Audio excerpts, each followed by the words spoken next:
2012년 에디 슬리먼의 생로랑을 시작으로 패션계의 명품 브랜드 로고를 산세리프체로 바꾸는 대유행이 일어났습니다. 산세리프체란 이렇게 획에 삐침이 없는 글씨체를 뜻합니다.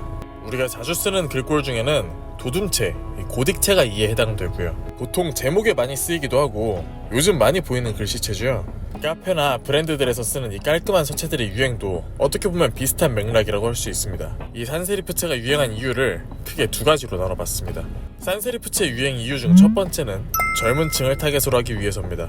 젊은 세대가 한창 사랑한 패션 트렌드가 있죠. 스트릿웨어입니다. 이 스트릿 브랜드들이 명품을 잡아먹을 만큼 거대한 트렌드가 되면서 빅타이프 로고 플레이가 전세계 시장을 지배하게 되는데요. 한창 SNS가 발달하면서 플렉스하다 라는 말과 함께 자랑하는 문화가 유행했거든요. 이렇게 돈 잘 쓰는 젊은이들이 이미 스트릿 브랜드에 푹 빠져서 명품 브랜드로는 눈길도 주지 않았습니다. 그래서 뒤처지는 명품 브랜드들은 변화가 필요했죠. 그 변화의 시작이 로고였습니다. 젊고 현대적인 느낌을 위해서 볼드한 산세리프체를 로고로 변경했고 로고 플레이를 적극적으로 한 이 아이템들을 내놓기 시작합니다. 그 트렌드를 제대로 즐긴 브랜드가 저는 발렌시아가라고 생각하는데 이 흐름에 어쨌든 명품 브랜드들이 되게 젊어지고 트렌디한 느낌을 많이 가지게 됐어요. 스트릿 패션을 상대하기 위해서 비슷한 느낌을 채택하고 다시 흐름을 되찾게 됩니다. 그런데 5년이 지난 지금 버버리가 다시 로고를 예전처럼 되돌렸습니다. 이번 로고는 영국 출신 디렉터 다니엘 리가 버버리에 합류하며 바뀐 로고죠. 다니엘 리는 지금의 보테가 베네타를 만들었다 해도 과언이 아닌 인물입니다. 침체기였던 기존 보테가 베네타에 트렌디함을 더해서 뉴 보테가 시대를 열었다고 평가되는데요. 처음 그가 보테가의 CD로 임명됐을 때는 걱정하는 사람도 많았습니다. 전임자였던 토마스 바이어가 무려 18년이나 보테가를 이끌었고 임명 당시 다니엘리는 사실상 무명 디자이너였기 때문이죠. 그래서 다니엘의 당시 마음이 궁금한데요. 저였다면 걱정이 많았을 텐데 아마 다니엘은 걱정하는 사람들을 비웃지 않았을까요? 왜냐면 결과가 충격적일 정도로 성공적이었거든요. 전 세계에 극찬을 받으며 보테가 베네타를 끌어올리죠. 이게 어떻게 된 일이냐면 2019년 FW 컬렉션으로 데뷔하고 영국 패션 협회가 주관하는 브리티시 패션 어워드, 이 시상식이 상당히 권위 있는 시상식인데요. 여기서 무려 4관왕을 해버립니다. 올해의 브랜드, 올해의 디자이너, 여성복 디자이너, 액세서리 디자이너까지. 이게 단일 디자이너로서는 유례가 없는 일이었거든요. 어떻게 이름 하나 날리지 않은 무명 디자이너가 이 정도로 성공할 수 있었는지 궁금하지 않으신가요? 그런데 사실 다니엘리는 나름 스펙이 빵빵했습니다.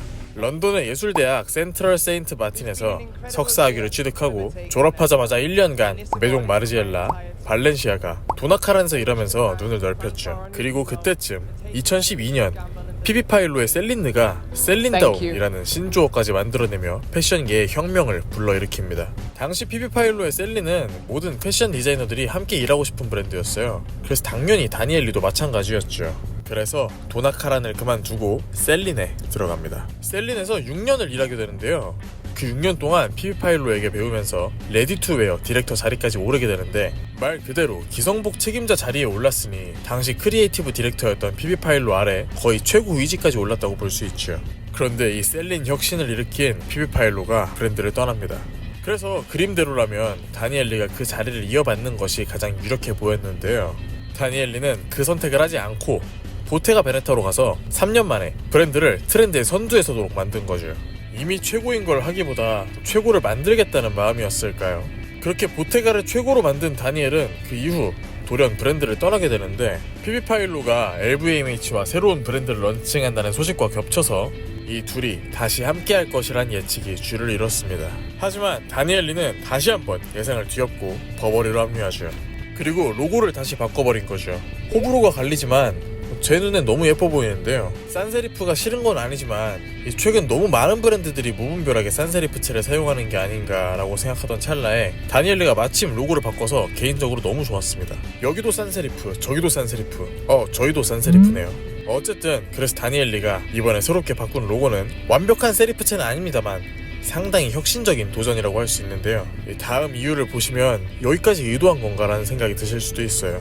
산세리프체가 유행했던 이유 중 두 번째는 스마트폰에서 세리프체 구현이 잘 안 돼서였습니다. 이건 스마트폰 화면의 제한된 해상도와 작은 화면 크기 때문에 세리프체의 복잡한 세부사항이 제대로 표현되지 않았기 때문인데요. 그런데 기술도 유행이 바뀌길 기다리는 걸까요? 분명히 기술의 발전은 디자인 추세에 영향을 미치죠. 2010년대에 주를 이루던 휴대폰들에 비해 당연히 20년대에 들어서 화면 해상도가 상당히 발전했습니다. 이 PPI 수치가 300을 넘으면 사람의 눈으로 분간하기 쉽지 않다고 하는데 2020년대에 들어서 소비되는 대부분의 스마트폰들은 400ppi까지 넘겨버리는 고해상도 화면을 가지고 있죠. 이건 세리프체가 화면 속에서 깨지던 옛날과는 다르게 이제는 세리프체도 화면 속에서 선명하게 송출될 수 있다는 걸 뜻합니다. 저는 그래서 버버리의 이번 로고 변경이 소비자들에게 하는 말이라고 생각해요. 이제 정통 명품을 즐길 준비가 됐냐고 말이죠. 이런 부분까지 고려한 로고인지는 아직 모르겠습니다만 이 변화가 스트릿 패션의 끝을 알리는 걸까요? 그게 아니라면 기술의 발전과 함께 우린 트렌디하다, 미래지향적이다 라고 알리는 걸까요? 뭐 둘 다 아닐지도 모르겠습니다. 하지만 모두가 세리프 스타일로 바뀌었을 때 그 시작이 버버리였음을 말하게 되지 않을까 싶습니다.